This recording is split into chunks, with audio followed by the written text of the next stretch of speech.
Bonjour. Alors la technique étant ce qu'elle est, on a 4 minutes de retard. C'est pas très grave. Vous allez bien? Pas trop fatigué, tout ça? Alors, bienvenue. On est là pour discuter un peu de Privacy by Design et de conception Privacy by Design. C'est un gros mot que vous avez forcément dû entendre ces derniers temps, parce qu'on en parle beaucoup. Le RGPD intègre ça directement dans son modèle de conception de base.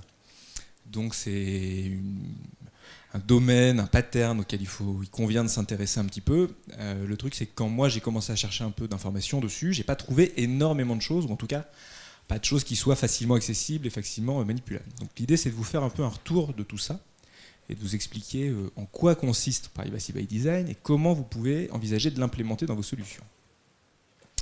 Alors je sais pas vous, mais moi, quand j'utilise mes applications, je me sens un peu comme ça. En gros, on a dans la poche des devices qui sont tout petits, qui font grosso modo 100 ou 1000 fois la puissance de ce qu'a envoyé une navette sur la Lune avec des mecs dedans. Et pourtant, on les a au quotidien dans notre poche, quoi. Et donc, on a ce côté un peu tout puissant, où nos applications nous permettent de faire à peu près tout ce qu'on veut, parce qu'il y a une application pour ça, vous l'avez tous entendu quelque part normalement.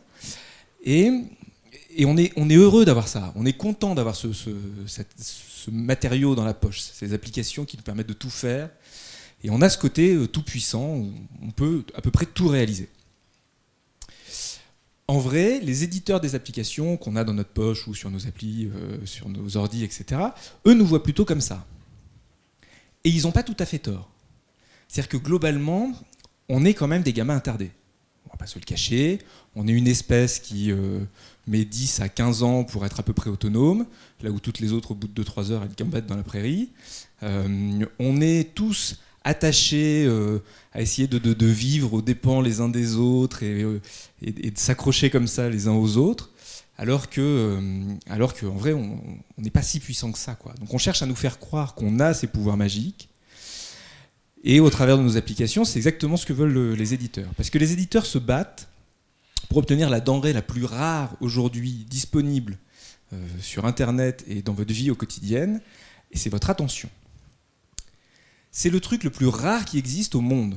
Parce que votre attention, elle zappe en 45 secondes. Et on le voit, on est dans un stress de productivité permanent, à switcher d'application en application en permanence. Et ce n'est pas le modèle de vos éditeurs d'appli. Parce que les éditeurs d'appli, ce qu'ils cherchent à faire, c'est à monétiser votre attention.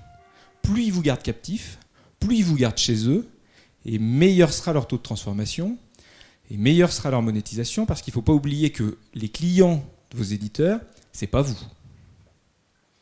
C'est les régies publicitaires. C'est eux qui payent. Vous, on vous offre un produit gratuit. Si c'est gratuit, etc. Donc il y a un vrai besoin pour les éditeurs de vous garder captif. Et on va tout faire pour vous faire croire que vous pouvez faire encore plus de choses avec les applications qu'on vous donne. Ça s'appuie sur un modèle qui est extrêmement bien connu, qui est le biais de gratuité. On l'a à peu près tous. C'est un biais cognitif qui est connu, qui a été exposé par Dan Ariely il y a quelques années au travers d'une expérience qui est extrêmement simple. Vous prenez 2 chocolats. Un chocolat bas de gamme à 90 centimes et un chocolat de très bonne qualité à 1,90 €. Ce qui fait pas cher le chocolat de haute qualité quand même. Et on demande aux utilisateurs de choisir, aux consommateurs de choisir quel chocolat ils choisissent. La quasi-totalité des consommateurs choisit le chocolat à 1,90 € parce qu'il est de très bonne qualité. Puis vous baissez le prix de 1 €. Votre chocolat de très bonne qualité passe à 90 centimes, votre chocolat de mauvaise qualité devient gratuit. Et bien là, la quasi-totalité des utilisateurs se rabattent sur le chocolat gratuit. Parce qu'il est gratuit, même s'il est dégueulasse. Parce que si c'est gratuit, c'est forcément une bonne affaire. Et c'est le modèle de vos applis. C'est le modèle qui est utilisé par Google. Vous avez un service d'excellente qualité, avec des très bonnes applis. On ne va pas se leurrer. L'ergonomie des applis Google est très bonne, l'écosystème est très bien intégré, tout est gratuit. Pour les utilisateurs lambda, je mets de côté leur offre entreprise, etc. Et donc on se jette sur ces applis-là. Et c'est un excellent moyen de vous garder captif. Le seul problème, c'est que vous produisez énormément de données. Et ces données, elles vous appartiennent. Vous avez un droit de paternité dessus. C'est vos données, à vous. Et on les donne gratuitement à ces éditeurs et à ces entreprises qui vont chercher à les monétiser. Donc concrètement, la vie privée Aujourd'hui, en 2018, on en est où? À quoi ça correspond et à quoi ça rime? Si vous êtes à peu près aussi vieux que moi, vous connaissez ce truc-là. Ça, c'est les tower cells, les thermocells de Matrix. On a beaucoup dit que la data, c'était le pétrole du 21e siècle, etc. Moi, j'appelle ça la bulle économique du 21e siècle. Parce que concrètement, on a des investisseurs qui injectent un maximum d'argent dans des boîtes avec des modèles économiques absolument pas sûrs, quand c'est pas à chier, et qui vont espérer à un moment miser sur le bon cheval pour pouvoir récupérer du fric. Donc on injecte un maximum d'argent, c'est une loi de marché, hein, c'est de l'économie pure, et on espère à un moment avoir des retours de ça. Donc à un moment ça va péter, comme n'importe quelle bulle économique. Moi je préfère pas être en dessous. Et ce qui alimente cette bulle, ce sont nos données. Comme ça, hein, exactement comme ça. Hein. Sauf que là c'est de l'énergie pure, et plutôt de l'énergie thermique, et dans notre cas c'est de l'énergie numérique au travers de la donnée. Donc on a des grosses boîtes qui pompent de la donnée, parce que c'est leur modèle économique, parce que c'est ce qu'elles monétisent. On a des petites boîtes qui pompent de la donnée, qui souvent n'ont même pas conscience de pomper de la donnée. Je rappelle que quand vous installez un PrestaShop, qui est quand même en France et sur une bonne partie de l'Europe, le shop de base utilisé par les PME, PMI, le template de base demande à votre utilisateur de saisir sa date de naissance pour acheter des stickers. Je ne sais pas vous, moi, je vois pas trop l'intérêt. Donc c'est des boîtes, mais ces boîtes-là n'ont pas conscience, je dirais. Elles font appel soit à une petite agence, soit elles font le déploiement en interne, et puis elles se rendent pas compte et elles demandent des données auxquelles elles n'ont normalement pas besoin d'accéder.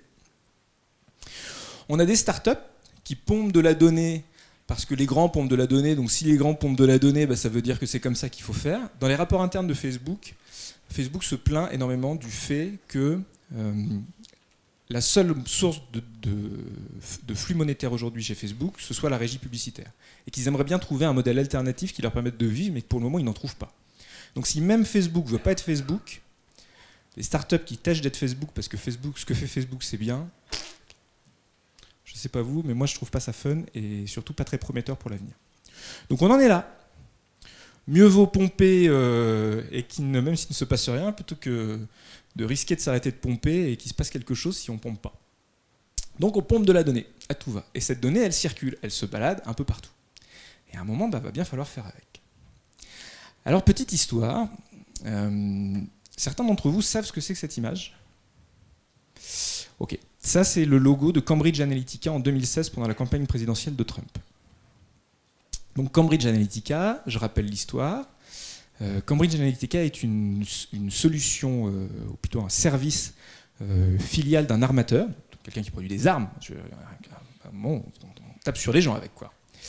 Qui, et notamment des outils de Deep Packet Inspection, qui se demandent si, en utilisant les réseaux sociaux, ils peuvent faire de l'étude de masse géopolitique, voire de l'influence de masse géopolitique. Donc ils vont mettre en place un petit jeu sur Facebook, qui est un petit quiz, comme il y en a des dizaines sur Facebook, et ils vont lancer ça sur la plateforme. Il y a 300 000 utilisateurs qui, en gros, vont utiliser le quiz. C'est que dalle à l'échelle de Facebook, 300 000 comptes. Seulement, l'appli, quand elle se lance, elle demande aux utilisateurs, est-ce que vous voulez laisser cette application accéder à vos données personnelles?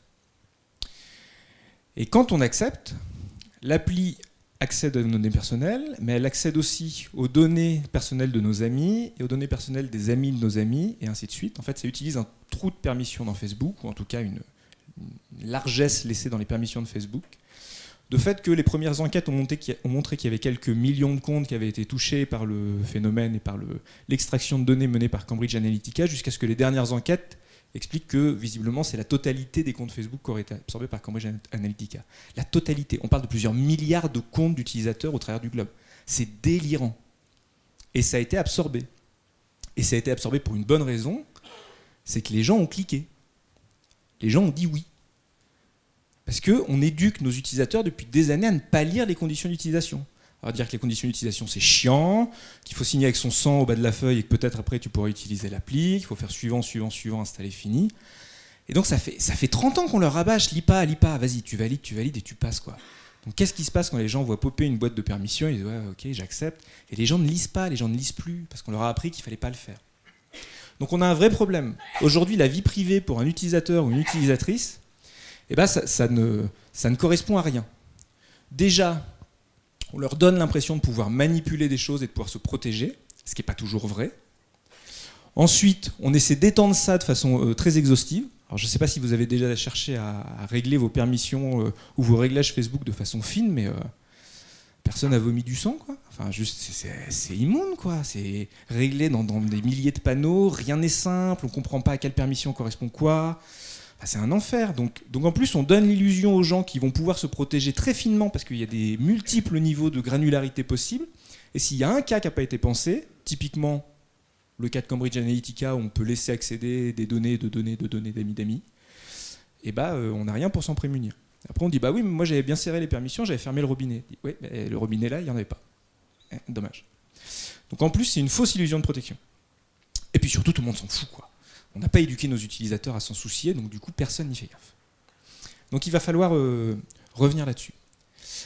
En 99, David Gerrold, qui est un auteur de science-fiction américain, était interviewé dans une revue qui s'appelle Smart Reseller, et à propos du futur de l'ordinateur. Et on lui demandait, 99, hein, il y a 20 ans de ça, quoi. On lui demandait, d'après vous, comment ça va évoluer. Et il disait, moi, j'ai un PDA, pour ceux qui, vieux comme moi, ont connu les PDA. J'ai un téléphone, j'ai une télévision, j'ai un cellulaire. J'ai, ça c'est pour nos amis du Québec. J'ai une télévision, j'ai une radio. J'imagine que tout ça va fusionner dans un seul appareil qui fera à peu près cette taille-là, qui aura une batterie d'une durée de vie à peu près raisonnable. Bon, là-dessus, il s'était planté. Et la taille d'écran variera en fonction selon l'usage qu'on veut en faire, etc. Et il conclut l'article, qui est un article hyper intéressant, il est en lien sur la slide. Il conclut l'article en disant « I call this device a Personal Information Telecommunication Agent, or PITA for short. The acronym also stands for pain in the ass, which is equally likely to be, because having all that connectivity is going to destroy what's left of everyone's privacy. » Et de fait, au profit de ces petits appareils, on a laissé partir en lambeaux les derniers relents de notre vie privée sur lesquels on était encore attachés. Et on l'offre allègrement. Donc il va falloir faire machine arrière. Et pour ça, un outil intéressant et un outil de conception, c'est Privacy by Design. Alors d'où ça vient? Ça remonte à il y a quelques temps déjà. Au début des années 80, il y a ce qu'on appelle l'accountability pattern. Donc c'est un principe qui est poussé notamment par les entités qui sont là pour faire respecter tout ce qui est informatique et liberté, donc la CNIL en France, mais c'est l'équivalent de tous les commissariats aux informations numériques internationalement qui poussent ce genre de concept. Et le concept d'accountability pattern, c'est de dire, c'est un ensemble de procédures, notamment la norme ISO 27001, 27003, etc., qui arrive après, qui vise à démontrer que votre système est conçu de telle manière qu'il est capable de se défendre si jamais il y a un pépin. Donc le but, c'est pas d'être proactif, c'est pas d'essayer de préparer le terrain et de s'assurer qu'il n'y a pas de pépin. C'est de pouvoir dire a posteriori, ah oui, ça a merdé, mais bon, nous, on était prêts. Donc ça crée les responsables des SI. Il y a des responsables des SI dans la salle? Vous héritez de là. Hein. Donc c'est quelque chose qui est une première approche déjà, mais c'est pas suffisant. Je veux dire, à un moment, ça consiste juste à dire, au moment où ça a merdé, ah, bah oui, mais bon, nous, on pensait qu'on était bon. Alors bon, c'est pas mal, mais c'est quand même un peu compliqué.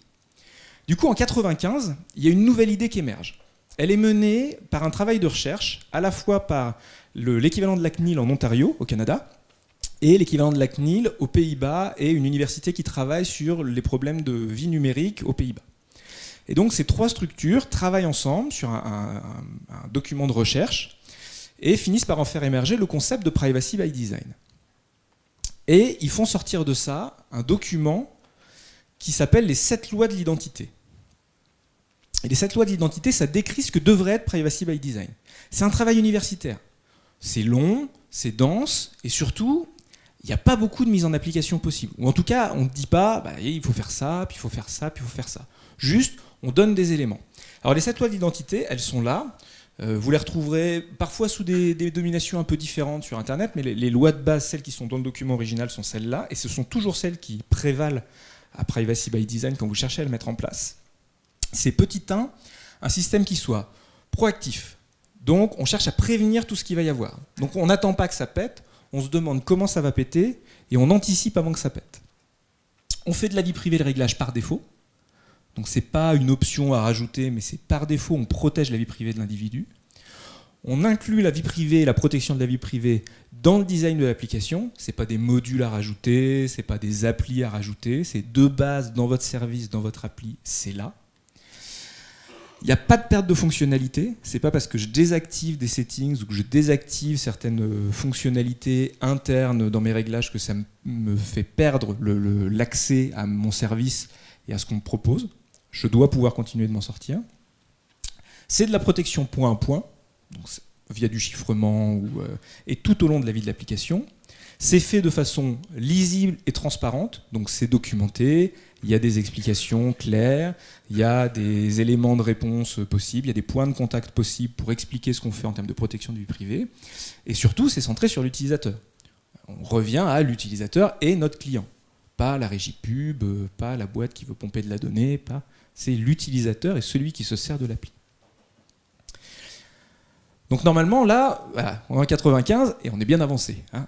On a ça, on se dit d'accord, et j'en fais quoi? Bah, pas grand-chose. Alors ça introduit un deuxième concept qui sont les Privacy Enhancing Technologies, et qui sont des modules logiciels, des briques logicielles, qui sont censés pouvoir nous aider à mettre en place Privacy by Design. Donc ça va être des outils de chiffrement, des outils de gestion de métadonnées ou des outils de gestion de permissions, des outils de vérification légale dans le code, puisque le code est censé être porteur de la protection et du respect de la vie privée. Ça veut dire que le code est censé pouvoir répondre de lui-même aux exigences légales, des outils de gouvernance de données, de gestion d'identité, etc. Mais encore une fois, c'est décrit de façon très théorique.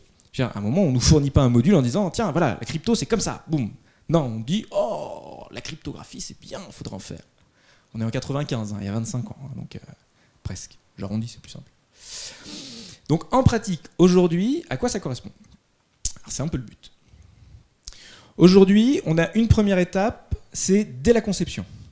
Donc dès lors que vous allez commencer à travailler sur votre service, il va falloir commencer à intégrer la privacy à l'intérieur de votre service et voir comment vous allez le mettre en place. Donc ça va être en partant sur des checklists, tout ce qui va impliquer des jeux de données, tout ce qui va impliquer des éléments liés à l'utilisateur, etc., il va falloir le contrôler. Donc vous allez faire des listes entières des différents points qu'il va falloir contrôler au fur et à mesure que vous allez développer votre application et vous assurer que chaque fois que vous rajoutez une feature, chaque fois que vous rajoutez un élément, vous ne perdez pas cette checklist. Dès qu'il y a un item qui ne passe pas, c'est que la fonctionnalité n'est pas bonne.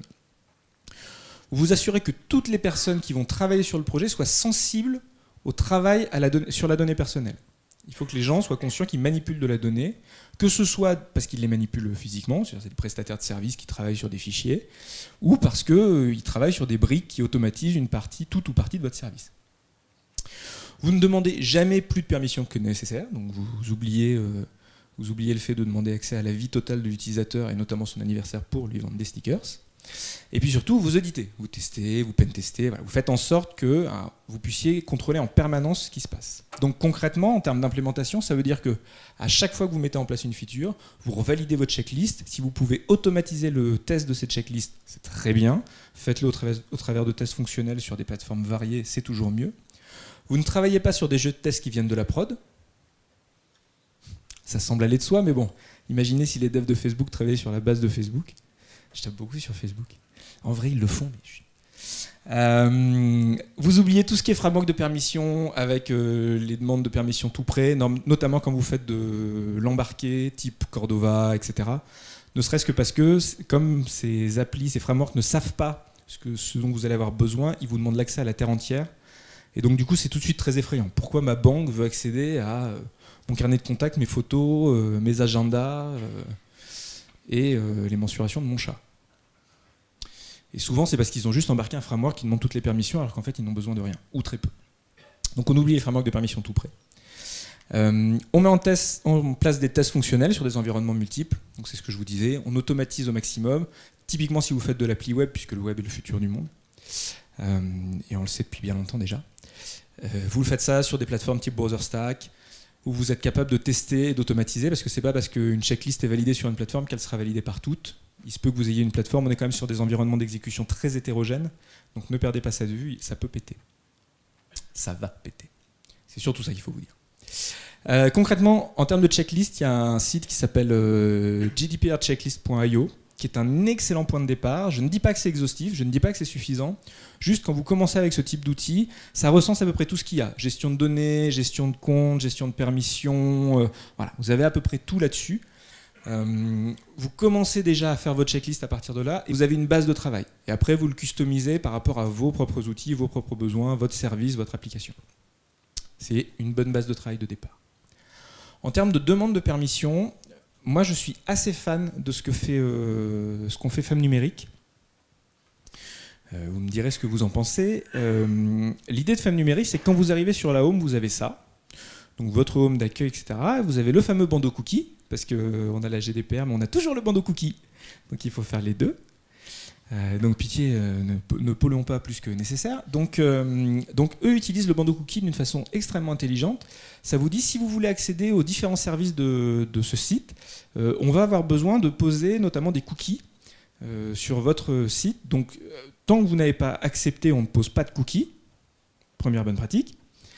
Et deuxièmement, on vous propose soit d'accepter, oui, ok, d'accord, posez les cookies, soit de personnaliser. Et quand vous cliquez sur personnaliser, vous arrivez là, ça vous ouvre une pop-up et on vous explique les différents services qui vont aller déposer des cookies. Et il n'y en a pas 25, hein, il y en a 4.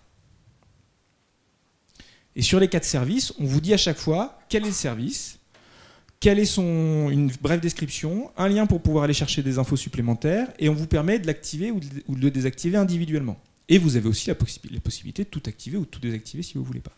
Mais au moins, vous informez l'utilisateur. Vous l'accompagnez et vous le laissez accepter ou refuser les différents éléments.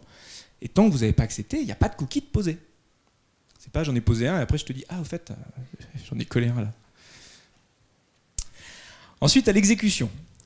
Quand vous faites tourner votre service ou votre appli, voilà. Déjà, vous minimisez tout ce que vous collectez. Pas, encore une fois, de date de naissance pour les stickers et compagnie. Vous ne prenez que ce dont vous avez besoin. Vous minimisez tout ce qui va être échangé avec des services tiers. S'il y a une partie de votre information qui est traitée par des services externes, par des prestataires externes, vous ne leur passez que les informations dont ils ont besoin. Ni plus, ni moins. Vous essayez de pseudonymiser un maximum la donnée. Alors la pseudonymisation, on en reparle après, vous allez voir, c'est magique. Ou pas. Vous vérifiez tout ce qui est formulaire, notamment parce que dès qu'il y a de la saisie d'informations, il y a de la donnée personnelle qui potentiellement transite. Donc dès que vous rajoutez un champ dans un formulaire, vous repassez par les checklists. Est-ce que je ne demande pas plus d'informations? Est-ce que c'est toujours validé? Vous demandez l'accord de votre utilisateur à partir du moment où vous rajoutez du contenu en disant tiens, là il y a une nouvelle fonctionnalité, ça va demander tel type de permission, est-ce que tu veux? Oui, non, et vous laissez l'utilisateur choisir.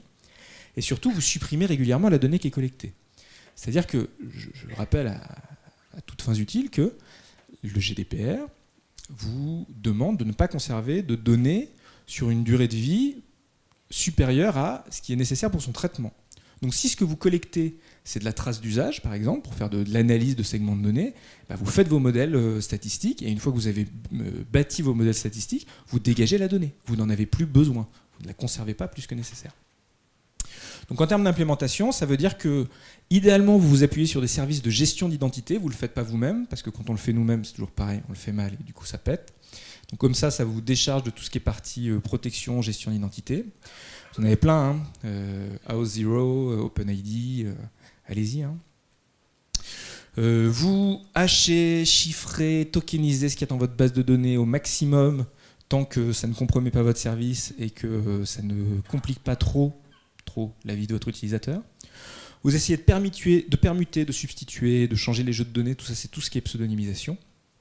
Et puis surtout vous faites passer des cruns. Hein. Régulièrement vous dégagez les données supplémentaires qui n'ont plus lieu d'être. Alors concrètement, à quoi ça ressemble? Alors, si je veux faire une connexion en OpenID par exemple, alors c'est du JS, hein, moi à la base je suis développeur front, alors je suis désolé, personne n'est parfait, mais ça se réadapte un peu partout. Hein. Donc l'idée c'est que en JS, je vais faire un middleware tout bêtement, je vais regarder si mon utilisateur existe et s'il n'a pas expiré.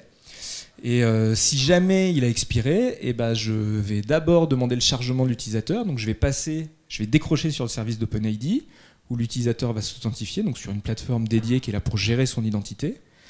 Et je vais avoir un retour de cette plateforme. Et en fonction de ce retour, ça va être de la promise toute bête, je vais autoriser, donc je vais revalider le fait que mon utilisateur n'est plus expiré et qu'il peut pénétrer sur la plateforme. Ou s'il y a une erreur, je vais saisir l'erreur, et puis voilà, je vais passer à la suite. C'est tout simple. Il y a une excellente librairie qui s'appelle OIDC Client.js, et qui est une librairie de connexion OpenID. Et au moins, vous ne vous posez pas la question. Vous faites ça avec Auth0, ils font du très bon boulot aussi, il n'y a aucun souci. Ça veut dire que pour tout ce qui est gestion du chiffrement et des signatures, vous pouvez le faire aussi. Côté navigateur, ça fonctionne très bien. Vous avez une très bonne librairie qui s'appelle JS Encrypt. Vous créez, si vous voulez faire de la signature, vous créez une première instance JS Encrypt, vous lui associez une clé privée, puisque je rappelle, on signe avec sa clé privée et on vérifie la signature avec la clé publique. Vous allez signer votre payload ou votre message avec l'algo de chiffrement qui vous convient bien, un SHA-256, c'est parfait. Et puis derrière, vous allez simplement faire du déchiffrement. Donc pareil, de la même manière, vous calez une clé publique dessus, vous vérifiez la signature du payload, et si la signature est bonne, ça passe. C'est exactement la même chose côté chiffrement. Donc là, dans l'autre sens, je chiffre avec la clé publique, je déchiffre avec la clé privée. Vous chiffrez un message avec une clé publique, vous la déchiffrez avec une clé privée. Et de la même manière, hop là, boum, ça rentre et ça passe. Donc ça, dans le navigateur, ça fonctionne. Alors dans le navigateur, on s'est longtemps demandé, faire de la crypto dans le navigateur, c'est un peu compliqué, etc. Aujourd'hui, ça va, on a ce qu'il faut. Il y a JS-NaCl, JS Encrypt, JW Crypto. Il y en a plein d'autres. Il y a un GIST qui fait une curation de toutes les librairies qui sont capables de faire de la crypto dans le navigateur. Utilisez-les, faites-les, faites du chiffrement point à point. Point à point, ça veut dire que dès que ça sort de votre navigateur, c'est chiffré, enfin du navigateur de votre client. Ensuite, côté expérience utilisateur ou utilisatrice. Fournissez tout ce qui est réglage dans des formats simples et des notices qui soient claires, des choses compréhensibles par votre utilisateur. Il va falloir qu'on rééduque nos utilisateurs à lire les permissions. Donc il ne faut pas que ça soit chiant. Si c'est chiant, ça ne va pas fonctionner. C'est vrai que vous l'accompagnez. Idéalement, vous ne passez pas par des services externes, vous ne vous forcez pas à passer par des services externes, hormis tout ce qui est gestion d'identité, encore une fois. Vous évitez tout ce qui est partage sur les réseaux sociaux par défaut, parce que ça leak un maximum de données personnelles vers l'extérieur. Et puis vous séparez les consentements, ce que j'appelle le shared data versus analytics. C'est-à-dire que vous avez le droit d'avoir une notion de données qui est partagée dans votre appli, dans votre service, et vous avez peut-être aussi besoin de faire de la collecte de traces d'usage. C'est pas parce qu'à un moment votre utilisateur dit moi je veux pas que tu collectes mes traces d'usage pour ne pas voir comment j'utilise ton application, que ça doit désactiver le fait qu'il puisse stocker de la donnée au sein de votre service, si c'est le cœur de métier de votre service. Un consentement ne vaut pas l'autre. Ça vaut dans plein de domaines. Donc côté implémentation, utilisez des frameworks de notification. Ça vous permettra d'avoir des petites notifs qui permettent à l'utilisateur de se voir signaler, notifier quand il y a une nouvelle fonctionnalité, quand il y a une nouvelle demande de permission. Éventuellement, si vous avez besoin de redemander une permission, profitez-en. Expliquez dans cette notif. Oui, tiens, il y a telle permission. Voilà un rapide descriptif. Est-ce que tu veux l'activer? Oui, non. Et le bouton d'activation est directement dans la notif. Ça n'oblige pas à passer dans les settings, aller voir où c'est rangé, etc. Ça s'active directement depuis la notif. Évitez donc tout ce qui est gestion de réseaux sociaux pour la couche d'identification. Je parlais d'OpenID, très bien. Évitez tout ce qui est connexion via Facebook, via Twitter.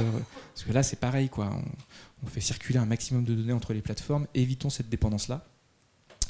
Plus de JS social et de machin qui colle en plus du JS dégueulasse qui va aller alourdir vos pages, ça ne sert à rien. Et en plus, ça leak un maximum de données. Il faut savoir que la majorité des gens n'utilisent jamais ces boutons-là. Enfin, les expériences utilisateurs, les tests utilisateurs montrent que personne ne partage en utilisant ces putains de boutons. Donc arrêtons de mettre ces putains de boutons. À un moment, les gens, quand ils veulent partager, ils savent très bien le faire sans cliquer sur les boutons embarqués. Et utiliser tout ce qui est outils de trace d'usage respectueux. J'en reparle après, ça veut dire éviter notamment de passer par des Google Analytics ou des choses comme ça. Ils bouffent déjà la moitié du monde, on va éviter de leur donner l'autre moitié dans des boîtes de pâté.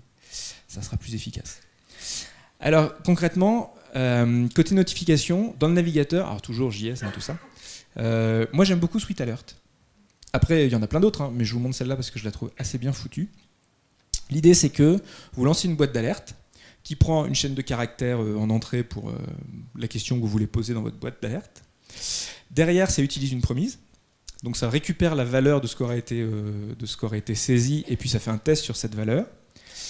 Après, je déclare des boutons à l'intérieur de mon élément. Donc je lui dis voilà la petite question et je veux 2 boutons. Je vais faire un premier bouton qui va s'appeler catch, dans lequel je définis un petit texte qui sera le texte de mon bouton et la petite valeur qui sera retournée. Et si c'est cette valeur qui est retournée, je peux lui relancer une nouvelle boîte d'alerte Ou alors je vais faire un deuxième petit bouton que j'ai oublié, defeat, voilà, qui peut être juste un booléen, et dans ces cas-là, bah, c'est le label du bouton qui prend la valeur.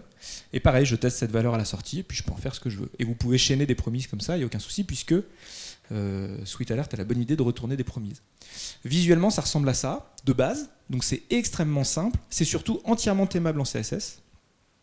Donc vous n'avez rien à rajouter, rien à gérer, c'est parfaitement agnostique.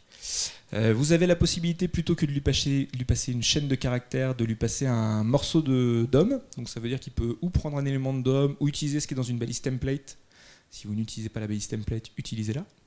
Comme ça, vous pouvez avoir des contenus enrichis à l'intérieur de votre boîte de dialogue, dont par exemple le petit bouton qui permet d'activer ou de désactiver directement la fonctionnalité.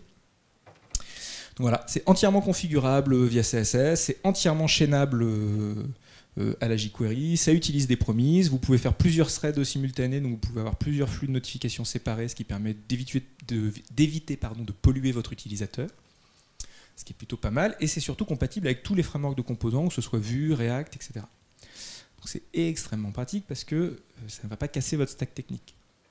Voilà, il y en a plein d'autres, mais celui-là est très bien. Côté traces d'usage, eh ben, utiliser des vrais outils de collecte d'usage. Moi, je suis un grand fan de Matomo, anciennement Piwik, qui est un outil pour faire de la statistique, ce qui est de l'analyse de données, mais qui vous permet aussi de faire de la collecte de traces d'usage. Vous pouvez aussi embarquer ça dans une appli pour vérifier, voir, faire des funnels, regarder par où est passé votre utilisateur, quel a été le parcours, sur quel bouton il a cliqué, quels sont les boutons qui passent bien, quels boutons ne passent pas, etc. Et à un moment, vous ne faites pas ça avec du Google Analytics. Enfin, je ne sais pas vous, mais moi, ça me rend dingue que ma banque, elle ait du Google Analytics de coller dedans, alors que je vais consulter mes comptes, quoi. Enfin, merde, c'est quand même une donnée sensible, critique, quoi. Alors, oui, aujourd'hui, Google ne va pas pomper de choses, juste on injecte un JS qui vient d'une plateforme dont on ne sait rien. Si demain, ce JS veut pomper ce qu'il y a dans ma page de résultats de contenu de compte bancaire, ils peuvent le faire, quoi. Et avant qu'on s'en rende compte, ils auront déjà pompé pas mal de trucs. Donc faites-le de façon respectueuse. Et idéalement, vous auto-hébergez un Matomo, comme ça au moins c'est chez vous. Et vous avez la possibilité d'export, parce que je vous rappelle que toute donnée personnelle récupérée devra pouvoir être restituée à l'utilisateur. Donc il faut aussi pouvoir doter l'utilisateur de capacité d'export de ces données personnelles. Winkle, winkle. Et puis fin de cycle, parce que bah, voilà, c'est la vie, hein, ça naît, ça meurt, tout ça. Tu nais poussière et tu retourneras poussière. Donc à un moment, votre service il va s'arrêter, soit parce que l'utilisateur sera parti, soit parce que votre service sera fermé. Enfin voilà, il y a plein de raisons. Ou vous aurez revendu votre boîte à Google. Donc rappelez aux utilisateurs et aux utilisatrices le droit qu'ils ont de l'accès à leurs données. Encore une fois, ce qu'on a, c'est un droit de paternité sur nos données et on ne laisse qu'un droit d'usage aux éditeurs d'applications. Donc à un moment, quand vous voulez récupérer ce droit d'usage, vous avez le droit de le faire, et c'est aussi à vous, en tant qu'éditeur, de rappeler aux gens qu'ils ont le droit de récupérer leurs données, ils peuvent le faire, et vous ne les empêchez pas de ça. Vous facilitez tout ce qui est export. Vous avez déjà cherché, je suis désolé, je vais encore taper sur eux, vous avez déjà cherché à récupérer une archive Facebook. Là aussi, personne n'a vomi, ça va. Alors maintenant, ils envoient du format qui est un peu plus formaté, mais au début, c'était des fichiers texte dégueulasses, c'était impossible à récupérer, il fallait faire des parseurs maison pour s'en sortir, on a vu fleurir tout un tas de projets pour le faire. Enfin, c'était naze, quoi. Donc ils se sont fait taper sur les doigts par la Commission européenne, ils ont dit « Oh, non, on a des données !» On leur a dit « Oui, mais enfin bon. » Ils ont dit « Bon, d'accord. » Mais voilà, c'est à un moment, faciliter l'export de façon correcte, supprimer les données quand les comptes sont supprimés, ne gardez pas les choses. Si un utilisateur quitte votre service, quitte votre application, votre plateforme, bah, vous ne gardez pas ces données. Et si votre service ferme, vous supprimez l'intégralité des données. Vous ne conservez pas ça en vous disant que peut-être sur la prochaine boîte, le prochain service, on pourra réutiliser ça pour faire de la collecte en envoyant des mailings. Voilà. Donc côté implémentation, utilisez des systèmes d'API documentés via Swagger, OpenAPI, ce que vous voulez, qui soient simples et utilisables et compréhensibles parce que ça va documenter vos formats d'export.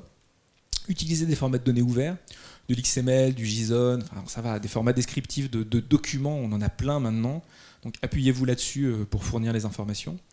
Et puis bah, quand c'est fini, quoi. On ferme et il n'y a plus rien à voir. Donc concrètement, je parlais de Swagger et d'OpenAPI, voilà, c'est typiquement ce genre de choses. Donc ça veut dire que vous avez de la documentation qui est intégrée directement à votre API et qui est générée directement dans des formats qui sont lisibles, qui sont manipulables, avec de la vraie documentation. Je ne dis pas que c'est parfait et je ne dis pas que c'est accessible à tout un chacun, mais ça veut dire qu'à partir du moment où d'autres développeurs pourront vouloir s'appuyer sur votre service pour fournir des outils d'export à vos utilisateurs, ils peuvent le faire. Et à un moment, il vaut mieux collaborer et faire en sorte que ça interagisse plutôt que de fermer tout dans des formats propriétaires, incompréhensibles et qui mènent nulle part. La collaboration vaut mieux que la guerre. Utiliser des formats qu'on connaît bien et qu'on manipule bien, REST en est un, qui reste quand même des patterns qui sont simples à respecter. Et si jamais vous avez des gros objets et des gros flux de données, parce qu'effectivement une archive Facebook à récupérer, c'est pas 3 mégas, quoi. C'est des gros formats, et ben streamez-les.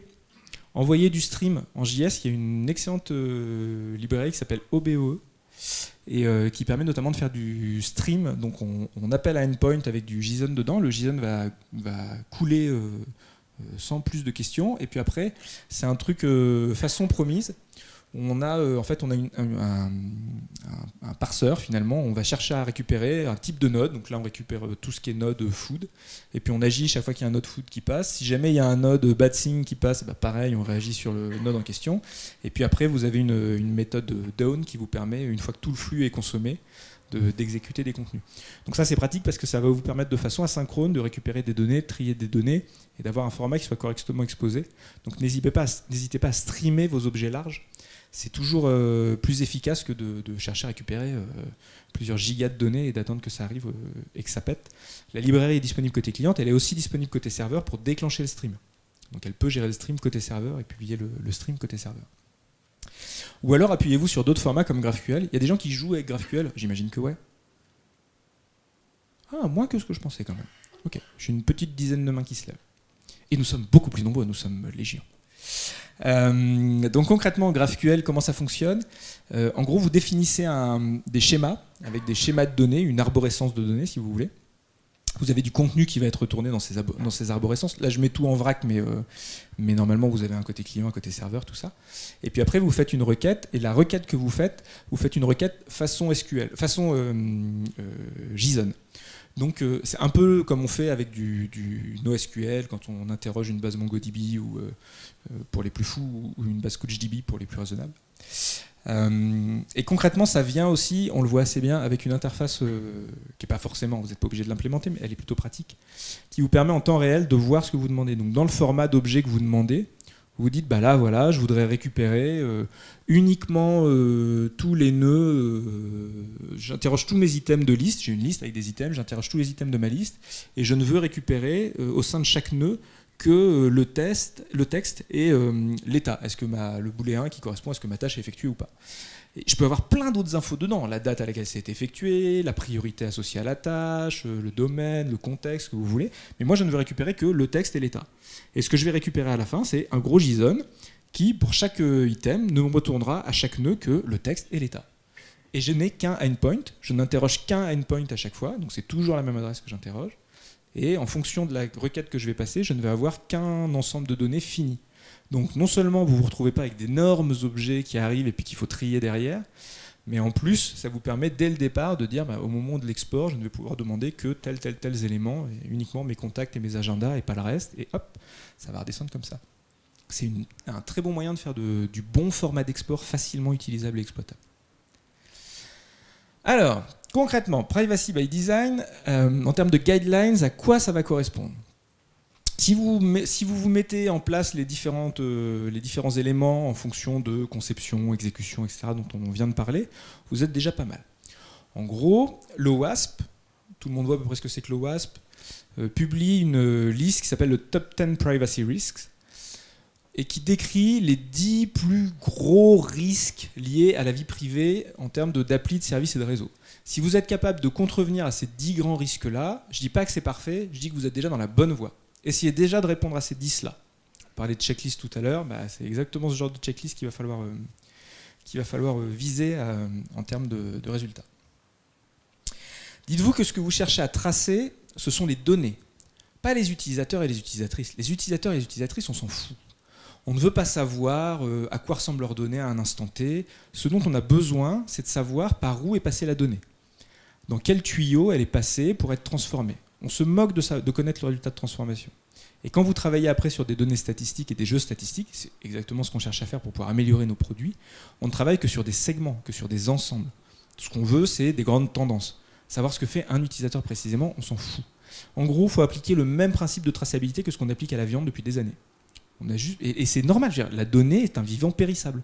comme de la viande. Il faut concevoir l'idée que la donnée naît, elle vit, elle se transforme, elle meurt, elle pourrit, et qu'à un moment, on a juste besoin de savoir par quelles grandes étapes elle est passée pour savoir où ça peut avoir merdé à un moment. Donc on s'en fout de suivre les gens individuellement. Tracer de la donnée, c'est tout ce qu'on vous demande. Gérer aussi finement tout ce qui est identité. Je reviens là-dessus, mais moi j'ai plusieurs identités, une identité publique, une identité privée, une identité sur laquelle je partage des informations, une identité sur laquelle je ne partage pas d'infos, et j'ai le droit d'avoir ces identités qui soient séparées, et vous avez en tant qu'éditeur le devoir de respecter ce choix de séparation de ma part. Donc normalement vous n'êtes pas censé pouvoir recroiser des informations pour pouvoir comprendre qu'un utilisateur utilise 2, 3, 4 profils différents, et que du coup c'est physiquement la même personne, la même entité derrière.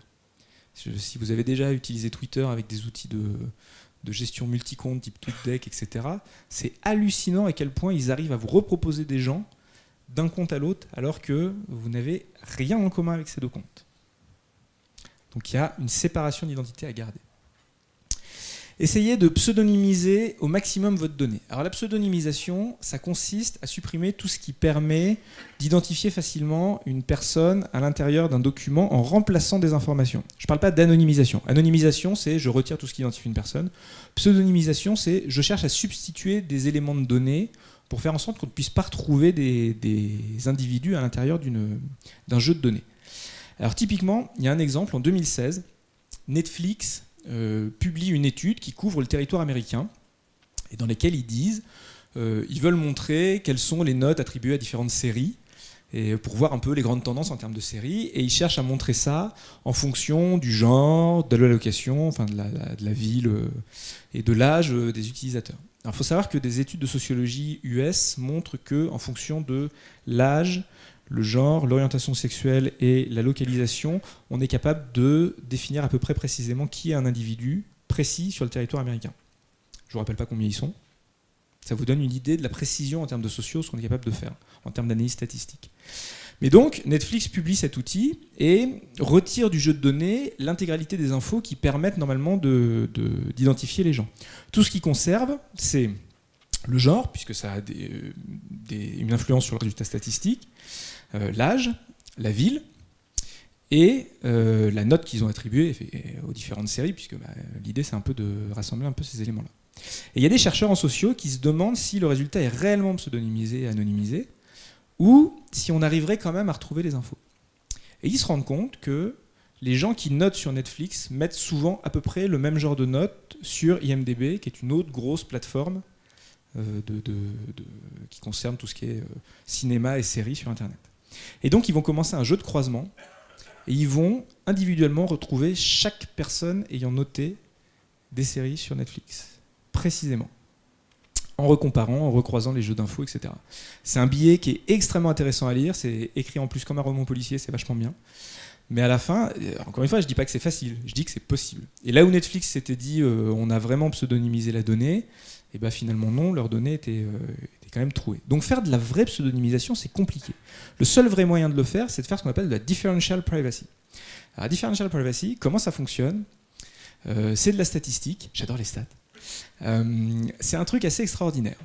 Vous allez essayer d'extraire des jeux de données statistiques, donc toujours pareil, des segments, et vous allez essayer de le faire de telle manière qu'on ne puisse pas retrouver l'utilisateur. Et donc pour ça, vous allez uniquement poser des questions qui se répondent par oui ou par non. Donc est-ce que cet utilisateur a noté telle série 5, par exemple ?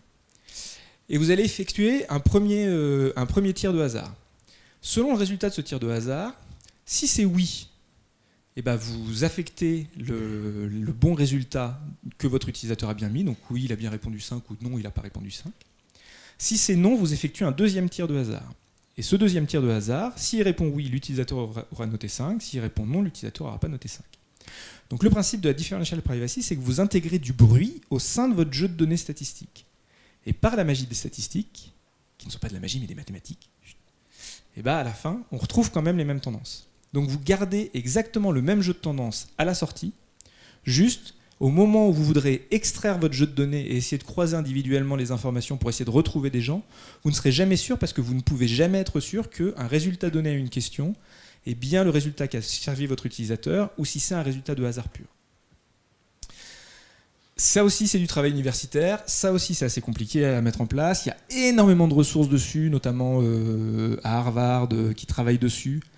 Il y a d'excellents billets de chercheurs. Et il y a un outil qui est publié en open source par Uber qui permet d'injecter du bruit différentiel au sein de votre jeu de données quand ça sort de base SQL. Donc ça permet directement dans la requête SQL d'introduire du bruit statistique via de la differential privacy pour éviter qu'on se retrouve avec des jeux de segments qui soient récupérables derrière.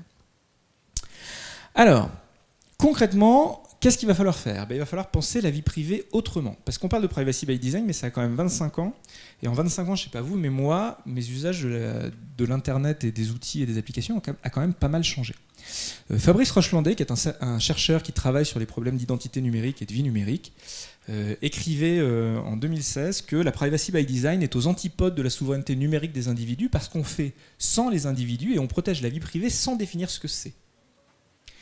Et il n'a pas tout à fait tort. Lui, il prône plutôt le concept de privacy by default, c'est-à-dire faire en sorte qu'un minimum de données soit en jeu, que les processus pour les utilisateurs et les utilisatrices soient le plus simple possible, de façon à ce qu'on n'ait pas de problème de réglage, de confidentialité dans les différents réglages de settings, et que par défaut, on set le niveau de sécurité au niveau maximal. Donc par défaut, vous désactivez tout. Et après, si votre utilisateur veut ouvrir des choses, il ouvre les permissions. Si ça marche quand les permissions sont verrouillées là, ça marchera quand les permissions sont verrouillées là. Donc en gros, il faut se dire que chacun et chacune se doit d'alerter, se doit d'être sensible à ce problème-là. Et si, comme le disait Lawrence Lessig, code is law, ça veut dire que le développeur ou la développeuse est politique. Ça veut dire que nous sommes des juristes de cet univers dans lequel nous mettons en place la loi dans notre code et que nous avons cette responsabilité-là à porter. Et finalement, c'est tout le concept qui est porté par un outil qui s'appelle le Privacy by Using. Je reviens dessus juste après. Il y a un concept qui est défendu par Jeff Jarvis aussi, qui s'appelle Publicness, et qui dit que tout ce qui est de la sphère privée appartient à la sphère privée, tout ce qui est de la sphère publique appartient au domaine public et devient un commun public. Et qu'à partir de ce moment-là, il ne faut pas que ce commun public puisse être capté et capturé par des entités privées qui en feront un usage, qui sera un usage qui ne sera pas l'usage auquel on aura pensé, nous, en libérant publiquement les infos. Donc l'idée de privacy by using, finalement, c'est ça. C'est de sensibiliser à nouveau nos utilisateurs aux différents usages qu'on peut avoir, faire en sorte que chacun puisse remonter les alertes, vous, en tant que développeur, des designers, des architectes, des chefs de projet, des utilisateurs finaux. Il faut que chacun puisse sensibiliser et puisse signaler quand il y a un vrai problème lié à la vie privée, et que chacun se doit d'agir à son petit niveau pour faire avancer les choses. Parce qu'on a besoin de se ressensibiliser tous à ce qu'est la vie privée et à ce qu'est l'usage de nos outils numériques. Je finirai juste avec cette dernière slide qui dit que nul ne sera l'objet d'immixtions arbitraires dans sa vie privée, sa famille, son domicile ou sa correspondance, ni d'atteinte à son honneur et à sa réputation. Toute personne a droit à la protection de la loi contre de telles immixtions et de telles atteintes. C'est l'article 12 de la Déclaration des droits de l'homme et, à ma connaissance, c'est toujours en vigueur. Voilà, je m'appelle Mads, je travaille dans une société qui s'appelle Always Data, qui est un hébergeur infogéreur. Je suis tech évangéliste et vieux dinosaure du web un peu paranoïaque. On fait pas mal de travail de prévention sur tout ce qui est sécurité, gestion de vie privée, etc. Parce que ça fait partie pour nous des enjeux importants du monde de demain. Et en tant qu'hébergeur, on a cette responsabilité-là aussi d'être un peu à un carrefour central et de devoir faire en sorte que ce qui est posé chez nous soit des choses respectueuses des gens. Si vous avez des questions, je suis là. Je ne suis pas sûr qu'on a encore le temps, mais j'espère, peut-être, un peu. Et si vous n'avez pas de questions, je vous remercie. Et de toute façon, je vous remercie.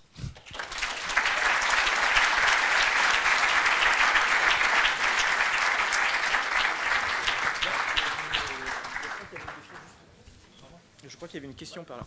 Je crois que nous avions une question par là. Bonjour. Bonjour. Merci pour la conférence. C'est des sujets en ce moment dont on parle beaucoup. Tout ça, c'est bien quand, pour un nouveau projet, on arrive assez facilement à faire quelque chose d'assez sympa, d'assez correct vis-à-vis de tout ça. Là où on commence à s'arracher les cheveux, c'est bien sûr pour tous les projets qui ont quelques années, voire quelques dizaines d'années maintenant. On peut y passer des jours, des nuits, des semaines et y dépenser beaucoup de temps et d'argent. Mais c'est pour la bonne cause quand même. Un exemple, une question, où j'ai pas encore de réponse précise personnellement. Quand quelqu'un nous demande de supprimer un compte, on a une petite procédure qui va bien pour le supprimer. C'est parfois pas simple, mais on s'en sort. Une question bête vis-à-vis de ça, qu'est-ce qu'on fait des sauvegardes? Ah, la grande question des Quand sauvegardes. on a des sauvegardes sur plusieurs serveurs, Mmh. sous différents formats, un bet.targz de notre truc, ou alors un RDIF qui remonte sur 30 jours, et puis on peut avoir les deux. Et puis quand le projet a 10 ans, 15 ans, on a des CD qui se promènent, il y a des sauvegardes dedans, il y a de la data. Parfois on a pensé à la supprimer, parfois on n'y a pas pensé parce qu'à l'époque on s'en fichait. Enfin voilà, c'est une question compliquée quand même. C'est une vraie bonne question, la question des sauvegardes. Il y a deux choses qui rentrent en compte. La première, c'est quelles sont vos obligations légales vis-à-vis de ces données-là. Typiquement, nous, en tant qu'hébergeurs, on a l'obligation légale de conserver pendant 1 an les logs de connexion. Donc, quand un utilisateur choisit de supprimer son compte, eh ben, on n'a pas le choix. Les logs de connexion à ces sites ou à ces services, quand il est hébergé chez nous, on est obligé de les conserver 1 an. On ne peut pas les supprimer légalement, sinon on est en tort. Donc, il y a ce premier enjeu-là. Et en fait, ça, c'est assez largement couvert. Sur un plan légal, encore une fois, je ne suis pas juriste. À la base, je suis développeur, donc tout ce que je donne est aussi sous le contrôle de juristes avec qui j'ai travaillé sur ce travail-là. Mais l'idée, c'est de dire que sur un plan purement légal, le RGPD implique le fait que vous puissiez conserver de la donnée dans le cadre de la bonne utilisation de votre service. Ça veut dire qu'à partir du moment où vous êtes obligé de conserver de la donnée, parce qu'on vous impose de conserver de la donnée, vous avez le droit de le faire, c'est pas grave. Après, s'il n'y a aucun intérêt légitime à l'utilisation de votre service, vous êtes normalement en devoir de supprimer cette donnée. Et la question des backups, elle se pose là. Est-ce que c'est légitime pour votre service de conserver les informations de ses utilisateurs ou pas? Si c'est légitime, parce que si jamais votre service plante, le seul moyen de le recomposer, c'est de pouvoir remonter et rejouer des jeux de migration, par exemple, et notamment d'injecter puis de supprimer après les utilisateurs qui ont été supprimés, bah oui, quelque part, ça tombe un peu dans le domaine de votre bonne utilisation, de la bonne marge du service. Après, si vous avez la possibilité de pouvoir revoir ces procédures-là et faire en sorte que la donnée puisse aussi être supprimée des backups, c'est forcément toujours mieux. Mais effectivement, ça pose plein de questions. Si je sauvegarde sur bande, comment est-ce que je supprime la donnée? Si je sauvegarde sur CD, où ça va avoir été? Après, il y a une autre notion, c'est aussi la notion de protection. Si les données, elles sont dans des backups, mais que les backups sont chiffrés, et sont chiffrés de façon solide, et qui ne sont pas conservés non plus 30 ans, parce qu'aucune protection chiffrée ne tiendra encore 30 ans, ça va, c'est moins grave, quoi. Il y a quand même moins de risques que cette donnée se retrouve dehors. En fait, le risque pour un utilisateur, c'est toujours le même, c'est que sa donnée se retrouve à circuler là où elle ne devrait pas circuler. Donc si c'est dans des backups et que les backups sont chiffrés et qu'en plus ils sont dans des chambres fortes, on ne peut pas vous taxer de mauvaises applications ou de malversation vis-à-vis de la donnée des utilisateurs. Mais effectivement, idéalement, il faudrait pouvoir aller purger les backups pour supprimer ces infos-là. Oui, c'est ça, et indiquer à l'utilisateur, c'est ça. Oui, parce que vous êtes aussi censé prouver à l'utilisateur que vous avez bien supprimé les données. Donc,